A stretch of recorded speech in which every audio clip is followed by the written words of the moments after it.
our experience, common sense isn't always common practice. So why bother with a sales recruitment framework?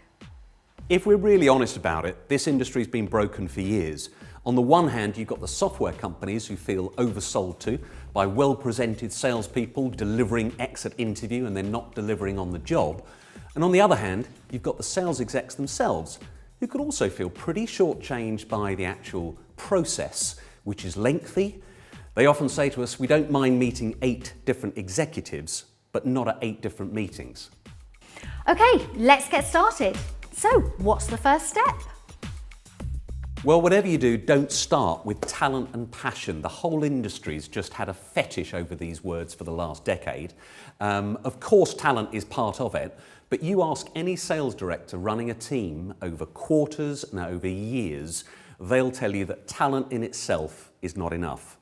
Now, as for the passion, well, I think we've been guilty of watching these hideous singing competitions on TVs where people come along and tell you that they're very passionate about something and that therefore means they may deliver on it. We've got to stop talking about passion and actually showing it. Last time I looked, I don't remember seeing lots of videos of Jimi Hendrix talking about, I'm so passionate about guitar playing, he just played it, set it on fire, changed his wah-wah pedal to give himself a certain sound. So let's stop talking about it and start showing it. Okay, so if it's not all about talent and it's not all about passion, then what is the first call to action? There are basically 3 hard data points you need to get firmed up before you even start to interview the sales candidate.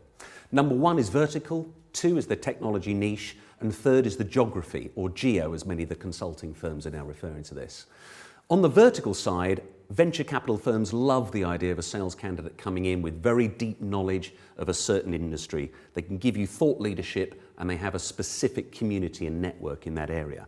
On the technology niche, again, rather than just having big data experience, you can find somebody who's sold visual analytics into the pharma sector. And on the geography front, that's an interesting one. We're getting more and more candidates who are selling that as a proposition. So for instance, in Germany, you can get a sales director in Frankfurt. Maybe they have a Polish or Russian background and they can move into the CIS area as well. Or they have expertise in Austria or Switzerland and they can help the company move into the Germany and DACH region. Okay, now talking about hard facts, I'm not hearing anything about sales targets here.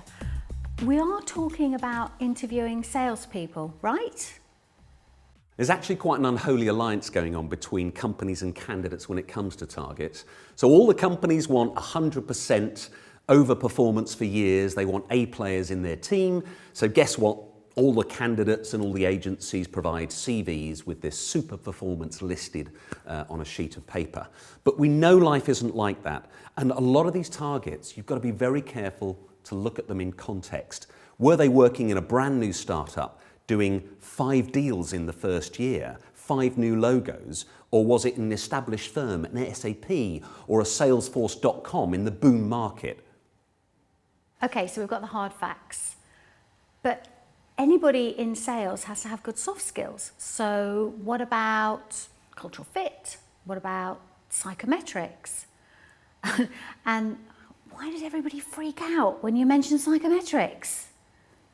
So I think we all know that out of all of the functions in a technology company, it's probably the sales directors that hate psychometrics most. Now that attitude, I have to say, is beginning to change. They want to know a lot more about the candidate's operating style. Problem with these interviews is what you see isn't what you get. And let's not forget, it's not all about recruiting top talent, it's how you retain them, how you manage them and how you develop them. So a good psychometric profile, that can be part of your risk management, along with informal references from the industry, etc.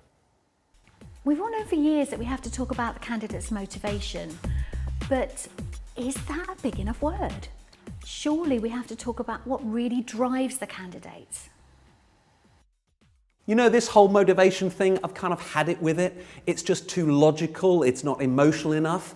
Top talent moves to desires and dreams. They don't really move because they're motivated by a 10% increase in salary or a slight increase in bonus.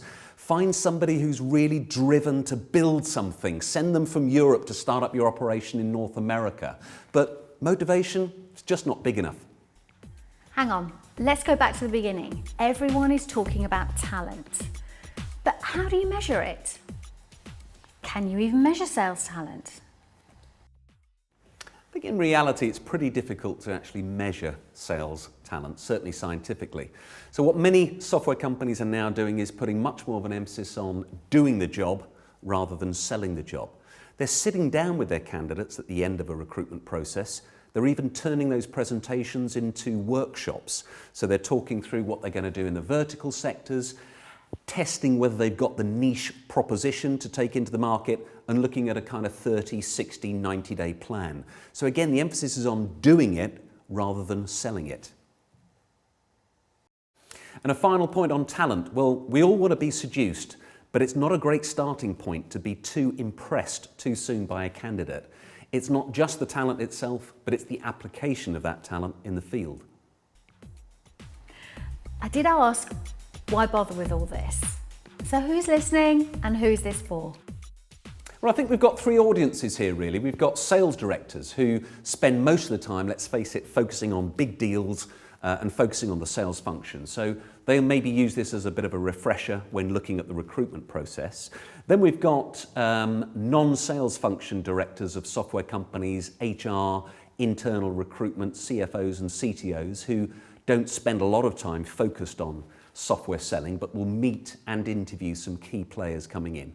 And last but not least, it's sales execs. They like to see a good, transparent and professional process.